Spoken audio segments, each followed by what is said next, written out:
The next morning, Deno stopped by to walk with Mira to the dining hall. As they ate, Deno asked again about why Mira knew when someone was watching her and asked about another eye set on the back of her head. Mira laughed. No, humans only have the one set. Humans can't ink or change our skin colors like that. We can't fly like the Drala, and our skin isn't extra thick like the Asili. By myself, I'm pretty defenseless. So, humans developed a sense for when we might be stalked by a predator. We have it to greater and lesser degrees, and it gets amped up when we are alone or in an unfamiliar place. The chief medical officer on Black Hole said he hadn't heard of it before, but he isn't from a class black planet and probably isn't around us much. Is this not normal for even class blacks? I have never heard of it before. So, what happens when you identify the one staring and they are a predator? It all depends on what it is.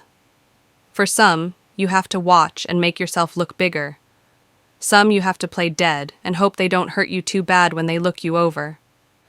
Some you have to fight back and hope they change their mind, but there aren't many we can outrun.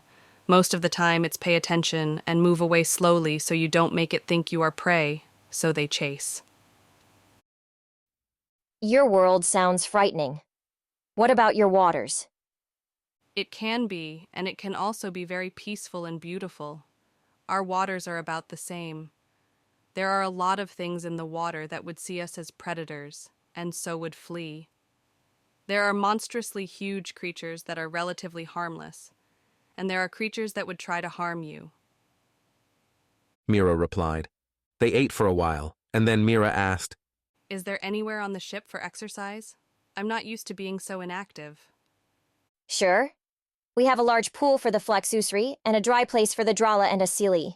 Do your people swim? We can, but it's not something most of us do every day or even every year. Deno gasped. To spend a whole year outside of water would be horrible. I'm sure it would be for you.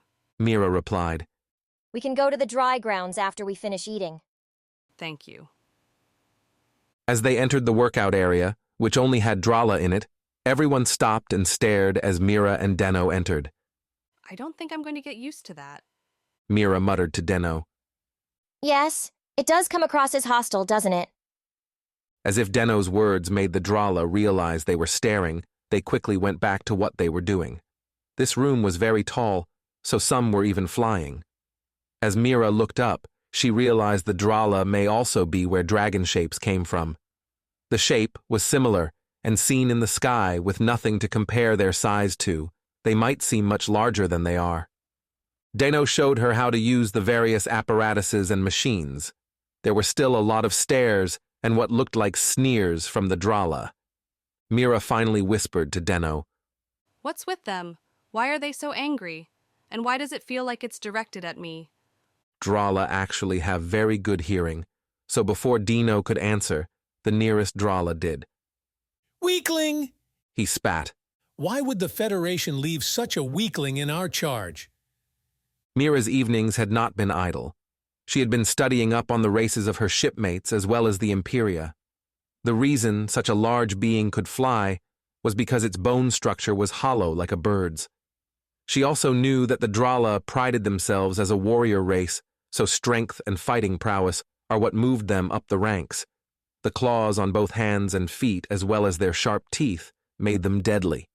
A falcon uses the speed of descent to deliver a nasty talon punch to its prey, but without that fall, the punch wouldn't work. Drala were much the same. You think I'm weak because I'm smaller than you? Mira asked the Drala who spoke. You can't even defend yourself. What about me makes you think I can't defend myself? Mira questioned. No claws, no fangs, no venom, you don't even have a thick skin. He spat back. So you think that you could fight me and win? Of course. Without using your claws? No need to be spilling blood. Easy. I do have one question first. When you break a bone, is it something that is easily fixed? I don't know how advanced your medicine is. Deno answered. We put a device over the broken bones, and it keeps them steady while sending impulses to the bone to speed healing. The bone is usually healed in a day or two. Good. You should probably notify them of an incoming Drala patient. The Drala all bristled at the audacity of this human. To the big-mouthed Drala, she said, Strike me as hard as you can. If you fly, I'll dodge. But if you stand there to do it, I won't. You'll get a free hit. She tapped her cheek. Go on. Punch or backhand me as hard as you can. Eager to put her in her place, the Drala wound up and backhanded her for all he was worth. The sounds of multiple bones breaking and then screams of pain filled the air.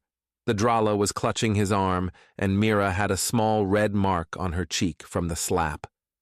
The next time you try and dominate, intimidate, or otherwise look down on another race, do yourself a favor and see if there is any research available. If you had, you would know that not only is my world's gravity greater than yours, but that a human's bones are dense and nearly solid, whereas yours are hollow. The birds on my planet have bones like yours, and a human can break some of them easily with a too tight grip.